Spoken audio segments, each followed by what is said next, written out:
خلق السماوات والأرض والله على كل شيء شهيد। একটা মাত্র তাদের দোষ ছিল, তারা কোরআনের রাজ কায়েম করতে যায়, আল্লাহর জমিনে আল্লাহর দ্বীন প্রতিষ্ঠা করতে যায়। তাদের কোনো দোষ ছিল না, আমার নেতৃবৃন্দের কোনো দোষ ছিল না। আমি চ্যালেঞ্জ করে বলতে পারি কোনো দোষ ছিল না।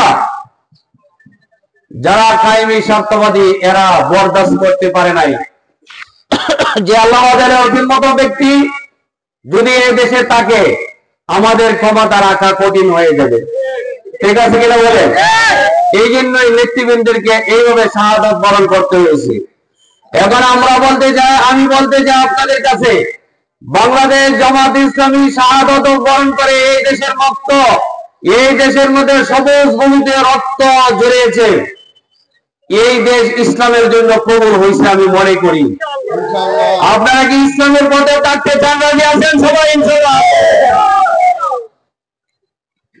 আমরা বাংলাদেশ জামাত ইসলামী যারা করি, নেতৃবৃন্দ যে পথে শাহাদাত বরণ করেছে সেই পথে আমরা শাহাদাত বরণ করতে ইচ্ছুক। ঠিক আছে কিনা বলেন? আমরা সেই পথে আমরা চলতে ইচ্ছুক। এই জন্য বাংলাদেশ জামাত ইসলামী যারা করে আপনারা মনে করবেন না এরা দুর্বল। এই কথা বলেন আপনারা, আমরা কি দুর্বল? আমরা নীরবে ধৈর্য ধারণ করে রেখেছি অনেকদিন পর্যন্ত। গত 16 বছর পর্যন্ত আমরা ধৈর্য ধারণ করেছি নীরবে। এই নীরবে ধৈর্য ধারণ করার কারণে আজকে বাংলাদেশ জামাত ইসলামীর কথা সাধারণ মানুষ বলে। আমার একজন ছাত্রী, তার অভিভাবক বলতেছে যে হুজুর বাংলাদেশ ছাত্রী সংস্থা কোথায় আছে? আমি তো বাংলাদেশেই তো আছে, হয়তো আপনারা তার খবর রাখেন না। হুজুর আমার মেয়েরা আপনি ভর্তি করে দেন। কি বলে?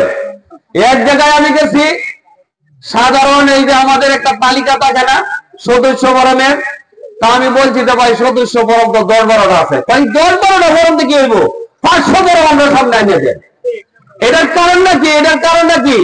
একটা মাত্রই কারণ যে বাংলাদেশ জামাত ইসলামী সততার সাথে দক্ষতার সাথে এই দেশকে পরিচালনা করতে চায়।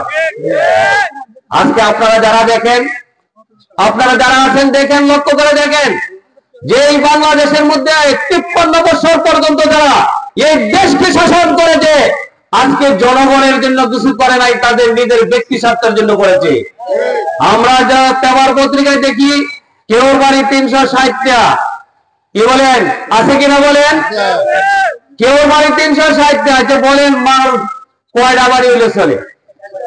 এই কথা বলেন, কয়টা বাড়ি লাগে? এইবার আপনারা যারা এই দল করেন, আপনাকে লজ্জা লাগে না? এই দল এখানে করেন কেন? লজ্জা লাগে না? আমার নেতা যদি এই ধরন করে, জনগণের সম্পদ হরণ করে, তাহলে এই নেতার পিছনে আমি দৌড়বো কেন? কি বলেন?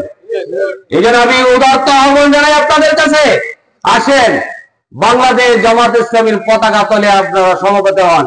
আপনারা রাজি আছেন ইনশাআল্লাহ? বাংলাদেশ জামাত ইসলামী একটা কল্যাণকর রাষ্ট্র প্রতিষ্ঠা করতে চায়। বাংলাদেশ জামাত ইসলামী কল্যাণকর রাষ্ট্র করার কারণে এমন কোন আমাদের কর্মী, নেতা, লিডার নাই যে তাদের নামে মামলা বিনা কারণে দেওয়া হয় নাই। ঠিক আছে কিনা বলেন? আপনারা বিপুল ভোটে বিজয় করেছিলেন আমাকে 11টা মামলা আমাকে প্রদান করা হয়েছে।